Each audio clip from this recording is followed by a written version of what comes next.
여기를 이제 나당연합군의 합군 약속 장소로 제가 추정을 한 이유는 여기가 사비성에서 남쪽으로 30리 12km 아래 지점에 있는 거죠. 보셨듯이 그 마을에 근처에 마을들이 쭉 민가들이 형성이 돼 있죠. 그래서 보통 도시의 중심부에는 촌락이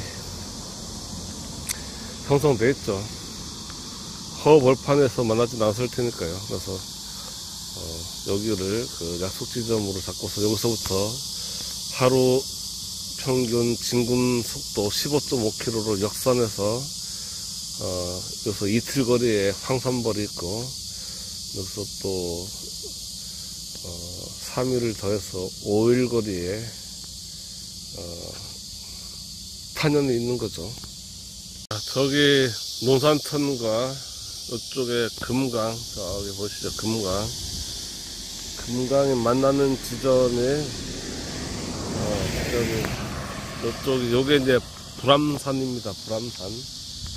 여기 이제 차도도 있고 금강 종주길도 있고. 네, 여기서 여기를 넘어서 원래 4km 정도 더 올라가면 아까 그 성동면사무소, 거기서 이제 당나라군하고 신라군이 합군을 하기로 약속을 했었죠. 그런데 요쪽 논산천 요쪽으로 백제군이 한 5,000명 정도가 딱 이렇게 포진을 해 있는 것을 보고서 소정방이 배를 타고서 더 쭉 올라가는 거죠. 기록에 의하면 이제 북과 꽹가를 치면서 시끄럽게 하면서 쭉 올라가서 석성천 위로 상륙을 했다고 합니다. 근데 백제군들이 왜 이렇게 굳이 여기까지 사비성에서 30리 한 15km 정도 아래로 와서 여기서 방어진을 쳤을까 했을 때 당나라군들이 여기서부터 쭉 진군을 할 거라고서 예상을 하고 간 거죠. 그리고 실제로 사비성이 나성이 야투막하기 때문에 거기서 농성전을 준비할 수가 없었죠. 거기 민가들이 다 있었기 때문에, 민가들 피해가 막심하기 때문에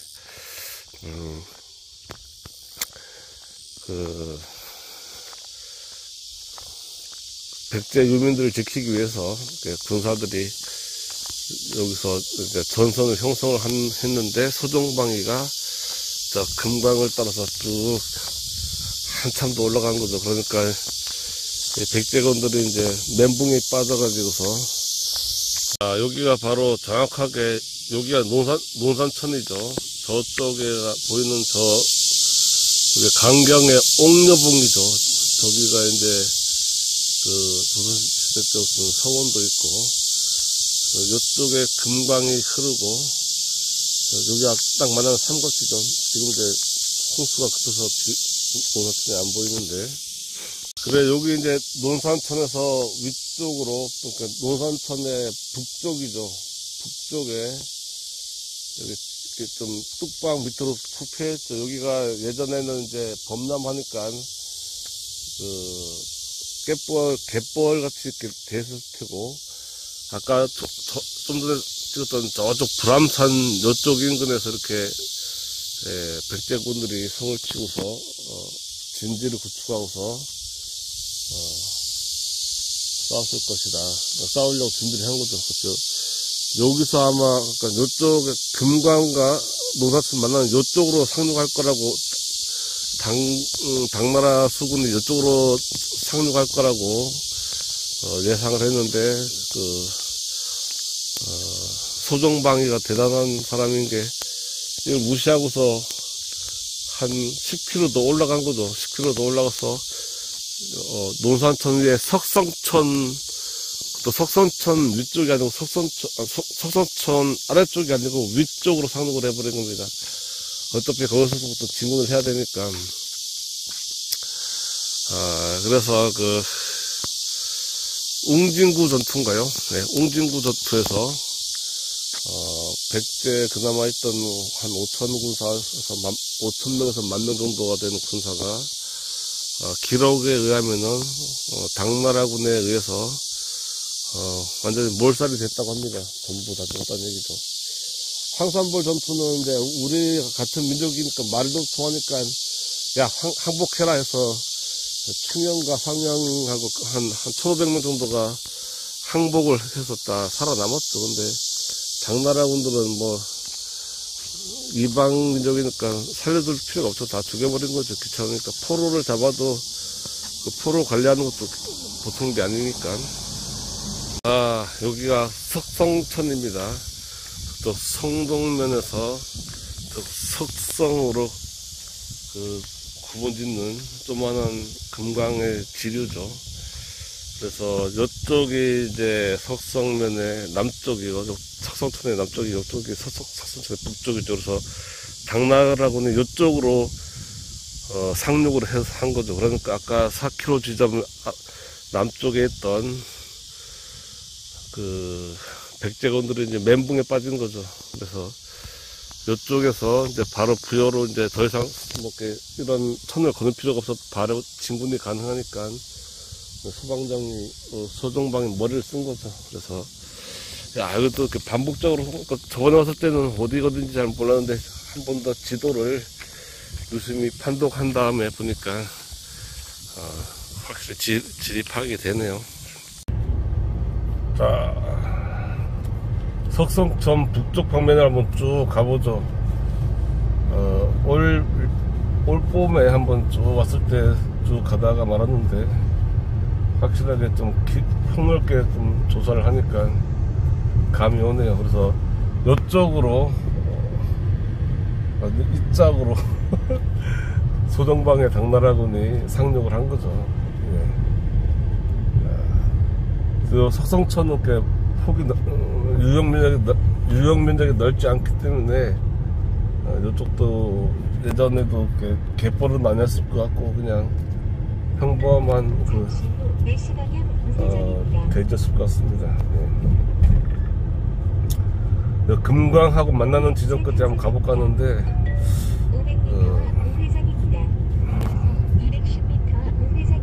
내비가 시끄럽네. 예. 자, 석성천.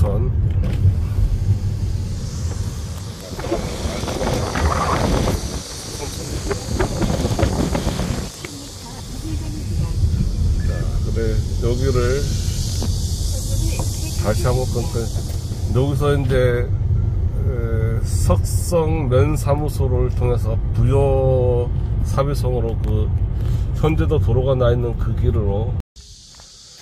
자, 아까 저쪽에서 쭉 내려서 이제 석성천 끝나는 지점하고 여기 물고 있는 금강이 만나는 여기가 지점이죠. 요 지점이 정확하게 당나라 배가 접안을 했던 지역이라고 보여집니다. 그래서 이쪽에서부터 저쪽 이제 금강변 쭉 금강이 이제 수심이 깊으니까 저쪽으로 뭐 당나라 수군의 배 한 1000척인가요? 1300척인가 쭉 물론 다는 아닐 테고 일부는 저기 당진 쪽에 좀 접안해서 계속 이제 신라군을 견제를 했을 테고 일부 한 1000척 정도 1300척 중에서 한 1000척 정도가 이렇게 쪽으로 접안을 했다 이렇게 보여집니다. 1300척인지 아닌지 좀 기억이 가물가물한데 하여튼 그 정도에서 전체 당나라에서 온 배 중에서 한 90% 정도가 이쪽으로 이렇게 접안을 했을 걸로 보여집니다. 지금 금강이 약간 이렇게 퇴적이 되어 있는데 저쪽으로 한번 좀 더 가보죠. 금방 저쪽에 한 500m 전에서 다시 500m 북쪽으로 이동했죠. 그래서 이쪽에 쫙 확대하면 이제 금강 본류가 쫙 흐르고 있죠. 쫙 흐르고, 어디냐. 네. 이렇게 해서 이제 저 위쪽으로 이제 한 10km 위쪽에 저 부여 사비상이 있는 거죠. 그래서 요 지점에서 쭉 이렇게 당나라 수군이 딱 정박을 해서 내렸을 것이다. 그래서 여기서 이제 웅진구 전투가 벌어지고, 자 마지막으로 그 석성면 사무소, 거기가 지금 현재도 지도 판독을 하니까 날씨가 좀 엄청 덥습니다. 8월 3일인가 8월 4일이죠. 우리나라에서 제일 더울 때인데 석성면 사무소 가서 한 번 더 마무리하는 걸로 하겠습니다. 그만 저쪽에서 쭉 왔죠. 성동면 석선천 쪽에서 와서 저쪽이 이제 논산, 연산, 대전으로 가는 길이고요. 이쪽은 이제 공주 가는 길이고, 이쪽이 이제 부여입니다. 부여 사비성에서 쭉 와서 여기 석성면 사무소 사거리죠. 사거리가 지금도 예전 도로를 확장해서 이렇게 쓰고 있는 거죠. 그래서 당나라군은 이쪽에서 이쪽으로 90도로 꺾어서 이쪽으로 쭉 사비성으로 나당연합군이 진군한 것으로 보입니다. 자, 이렇게 계속해서 이렇게 반복해서 지도를 분석하고, 말했지만 한번 개설된 도로는 크게 지형적인 변형이 없거나 어떤 도시에 몰락이 없으면은, 아니면 큰 도시가 생기지 않으면은 그대로 이어집니다. 물론 이 도로는 이제 부여가 백제가 망하면서 메인 도로에서 이제 지방도로로 하락했죠. 이제 고려시대 때, 조선시대 때는, 여기는 이제 부여는 조만한 촌락으로 이제 전락하고 말았지만, 그래도 여전히 도로는 지방 간에 있는 주요 도로로 사용하고 있습니다. 자, 좀 더 찍어보죠. 석성면 사거리에서 부여로 가는 옛날 도로입니다. 옛날 도로지만 확장이 됐죠. 그 옆으로 한 몇백 미터 옆에 이제 한 100m 옆에 4차선에 신장로가 있지만, 요 도로가 예전에 부여로 이제 나당연합군이 부여로 진군했던 도로로 이렇게 추정이 됩니다. 이게 이제 해방 이후에 부여하고 논산을 잇는 주요 지방도로로 이렇게 2차선 도로로 확장이 된 거죠. 부여도 이제 인구가 계속 소멸하고 있죠. 그래서 농산도 그렇고, 그래서 도로가 더 이상 물론 옆에 신장로는 있지만, 어쨌든 요 길로 쭉 진군을 했을 거다.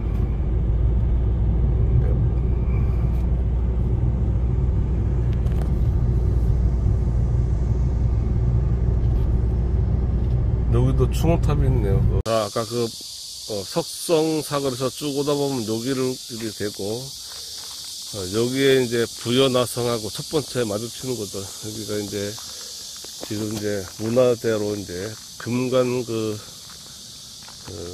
왕관이 출토된 지역이죠. 그래서 나성이 보다시피 이렇게 나지막합니다. 이게 쭉 이렇게 저쪽에서 저 산까지 이렇게 이어지는데, 성왕 때 부여로 천도를 하면서 성을 너무 이렇게 넓게 쌓았죠. 저쪽까지 이어지는 거죠. 그래서 이게 방어에 대한 개념을 이렇게 크게 안 하고서 그냥 한 번도 그 공격을 안 당했으니까 안 당할 거라고 생각하고서, 그렇기 때문에 나당연합군이 왔을 때 무방비 상태였죠. 군사 대부분이 다 예산 청양 쪽으로 가버렸기 때문에, 여기도 잘 나와있네. 나성이 이렇게 너무 널찍하게, 한쪽은 또 금광이고, 또 빨간선 보이죠? 빨간선 나와서 이렇게 쭉 이렇게 너무 넓게 쌓았죠. 그래서 방비를 할 수가 없는 거죠. 그래서 그 부소산성 그 낙함 쪽에 요게 어떤 성을 쌓은 게 그냥 단순히 이쪽으로 이제 성 바깥으로 이제 죽은 사람들 여기가 왕릉묘죠. 그래서 산자와 죽은 자의 경계 정도로만 사용했기 때문에 실제 전투가 일어났을 때는 뭐 방법이 없었던 거죠. 그래서 고구려 평양성은 성벽이 높아서 소종방이 661년에 전쟁을 공격을 했을 때도 버텨내서 소종방이 결국 이제 군량미가 떨어져서 당나라 본국으로 철수를 했죠. 하지만 여기는 아까 석성면에서도 한 10km밖에 안 되기 때문에 그 진군하는데 하루 정도 걸렸고 도착하자마자 바로 그냥 산성을 넘어버렸다고 보는 거죠. 그래서 방비하는 군사도 한 5,000명, 10,000명밖에 없었기 때문에 그냥 거의 뭐 빈집털이를 한 거죠. 그래서 유비무환에 대해서 백제 사비성은 너무 무방비 상태였다. 이게 이제 불과 성을 공격한 지 하루 만에 함락됐다고 보면 되죠. 이틀인데 사실은 하루는 그 나당연군이 합군을 해서 걸어오는데 진군하는데 하루 잡고서 도착하자마자 바로 하루 만에 끝났다고 그렇게 판단이 됩니다.